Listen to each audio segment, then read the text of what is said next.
Scarface is a crime drama directed by Brian De Palma, chronicling the rise and fall of Tony Montana, played by Al Pacino, a Cuban immigrant who comes to Miami during the 1980 Mariel boat lift.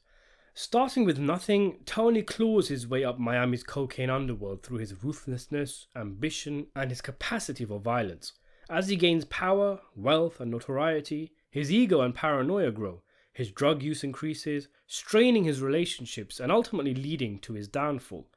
Tony is mentored by the mid-level Miami drug kingpin Frank Lopez, who sends Montana and Omar Suarez to Bolivia to broker a deal with cocaine kingpin Alejandro Sosa. Without Frank's approval, Tony makes a deal with Sosa to move 150 kilograms of coke a month. Meanwhile, Sosa underling Hector Salamanca claims that Omar is a police informant, and Sosa has him immediately killed on the compound. Back in Miami, Frank Lopez is irate at the death of Omar and the deal struck by Tony. The rift between the two ends in an attempted hit against Tony from Frank, and Frank's ultimate execution at the hands of this former dishwasher, who now takes over the outfit and enjoys an abundance of success and wealth with the likes of Sosa, driven home by the push it to the limit montage. After this, the film changes, however. Tony, having achieved everything he wanted in life, becomes miserable with the hollowness of his environment. A federal sting has Tony charged with tax evasion, but Sosa jumps in with an offer to use his political connections to keep Tony out of jail. All Tony has to do is take part in an assassination attempt against a journalist who is about to give a speech threatening to expose Sosa and his associates. During the hit attempt, however, the journalist is accompanied by his wife and kids, aggravating Tony, leading him to abandon the hit and instead, in a coke-fueled rage, kill Hector Salamanca. Sosa is furious and promises retribution, which comes in the form of a hit squad, and after a brutal shootout, Tony is eventually taken out by the nefarious Arnold Schwarzenegger. Today I wanted to take a closer look at Alejandro Sosa and posit a theory that Sosa actually had Tony set up with the assassination attempt, in that once Tony carried out the deed, Sosa would have Montana bumped off. And not just that, but just in general, Sosa was not the business partner Tony thought he was, a man who saw an honesty in Tony, who saw that this man can be trusted unlike Frank and Omar, but that this man is one who can be played. Let's go back to the initial meeting with Sosa. Now, it's generally thought that Frank sent his two men out to Bolivia to do the deal. By chance, a Sosa man recognized Omar as being a chivato, and Omar was then taken out, leaving Sosa to deal with Tony alone. Now, I don't want to talk too much about the question as to whether Omar really was a rat or not. I've discussed this extensively in another video. But as Frank says, "You want me to believe Omar was a stoolie because Sosa said so? You bought that line." Which allows us, as the audience, to ponder on whether Sosa was actually lying about Omar being a rat. Now, whether he was or he wasn't, Sosa had other good reasons to take Omar out after their meeting. Tony is there, in the words of Omar, to watch Omar's back, but the two bicker and quibble in front of their potential business client. Before this, Sosa seems dismissive of Tony, focusing his attention more on Omar, as Omar is of course Frank's representative. But during the meeting, Tony is the more assertive of the two, hijacking the conversation from Omar. Sure, ostensibly it looks like Tony is negotiating better terms, but there's a reason why Omar is so adamant about sticking with buying 200 keys, and it's not just because Frank's his boss, but because that's what they know they can distribute. Omar has made his allegiance to Frank clear, but Sosa can see there's another way to get his coke into this organization, and that's through Tony. If Omar, so staunch about deferring to Frank, is conveniently out of the way, Sosa can instead deal with this Tony Montana. And whilst a takeaway from this scene is often, wow, look how no-nonsense Tony's approach is compared to his cowardly and weak partner, perhaps Sosa had a different take. Perhaps he saw an unruly, impulsive man with too much to prove, a peasant, as Omar calls him at one point, a little monkey, as Sosa calls him towards the end of the film, something which is driven home by Tony eating the lemon from the finger bowl, something which Sosa seems to note. This is a low-level street guy who's found himself in the middle of a high-level drug negotiation. He's a guy that can be manipulated as a proxy, controlled. be reminded of how powerful Sosa is by taking out Omar right in front of him. He can be kept docile by throwing some money and shiny toys at him, all while he can keep making as much money as possible. Frank was more careful. Frank was worried about stepping on the toes of the Diaz brothers. Frank knew a guy like Sosa was dangerous. He was powerful. He had major political connections. He even calls him a snake at one point. That he's not the kind of man you brazenly jump into bed with, which is what Tony did. Which is all well and good when things are going well, but as the film shows us, Sosa is not a man to be crossed. He has the connections, the money, he has an army, and he did exactly what he said he'd do if Tony crossed him. By the end of the film, it was Sosa who had his balls and his word. Anyway, by getting Omar out of the way, Sosa is able to strong-arm Frank into a difficult deal through the new middleman, Tony, and Frank is completely stuck here. If he goes ahead with it, he risks war from the Diaz brothers. There's no risk to Sosa here. Sure, he could lose business temporarily if Frank dies, but he could just as well start dealing with whoever wins the war. If Frank reneges on the deal, or he's not able to deliver his side of the bargain, Sosa has justification for retribution, and he doesn't even need to go to war with Frank. All he needs to do is have Frank bumped off, because there's a perfectly eager man waiting to take his place who he's already on good terms with. Sosa could simply give Tony a call, telling him he has his blessing to take out Frank, and he'll send over some goons for good measure. Who's to say Sosa's entire endgame from this movie is not just to find a buyer, but to get a foothold in the States, to utilize Frank's organization to get a solid footing in the US, and from there expand, branch out? What if this was the plan from the beginning, or at least one he came up with when he saw that this peasant Tony Montana was not as loyal to Frank and as clever as he thought he was?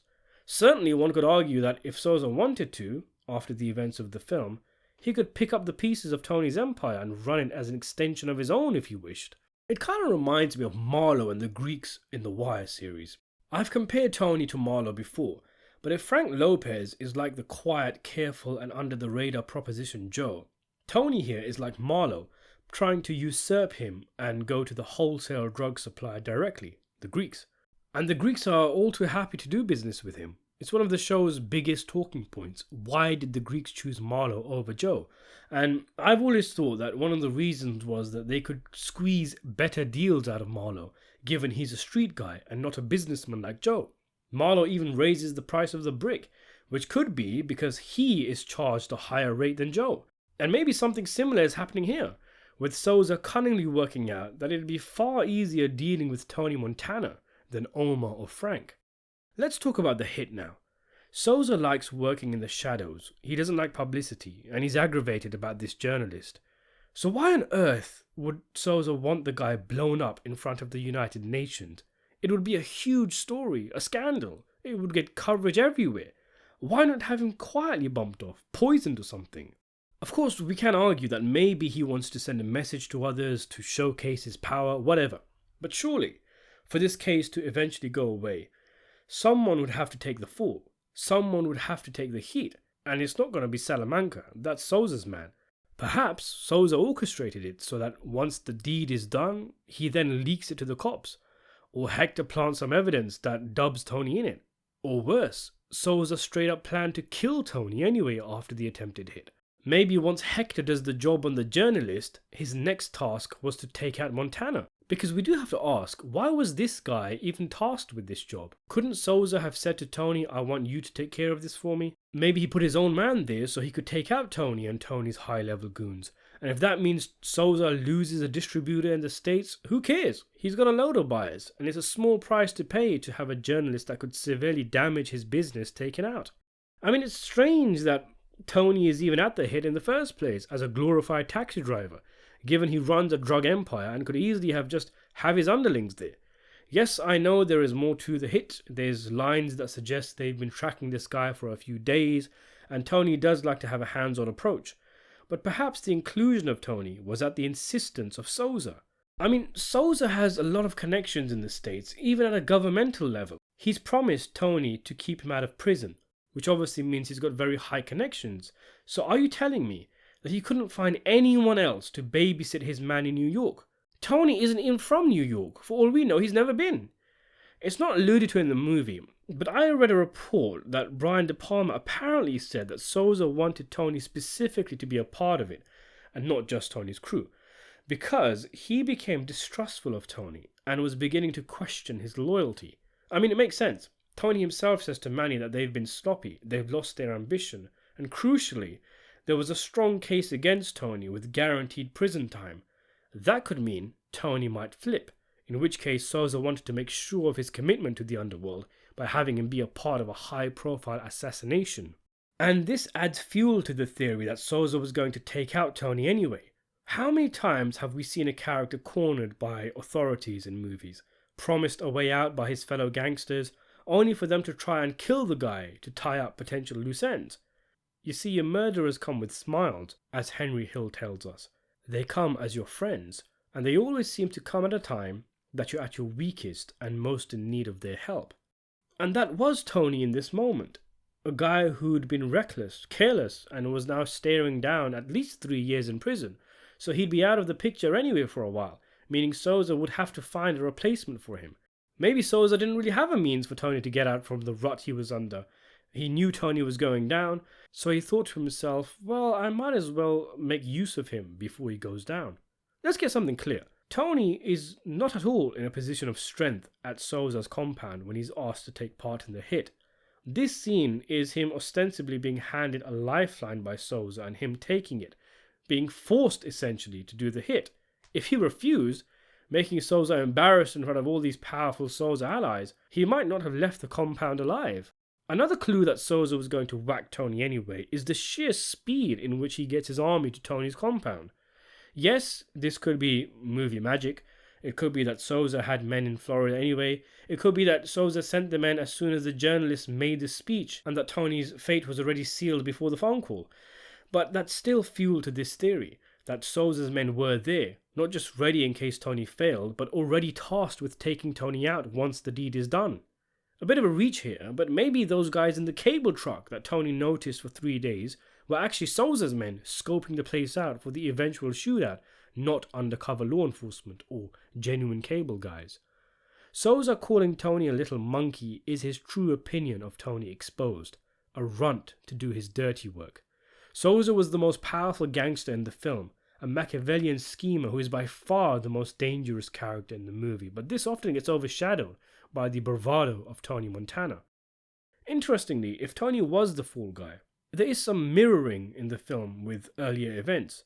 Tony tells Sosa that Frank has a trial coming up in the initial meeting. Tony himself has a trial coming up towards the end of the film.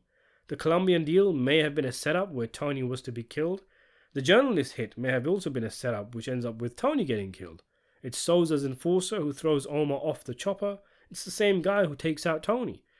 So what do you make of this theory? I'm not saying I believe that Sosa was always planning on killing Tony, but it's a fun little theory.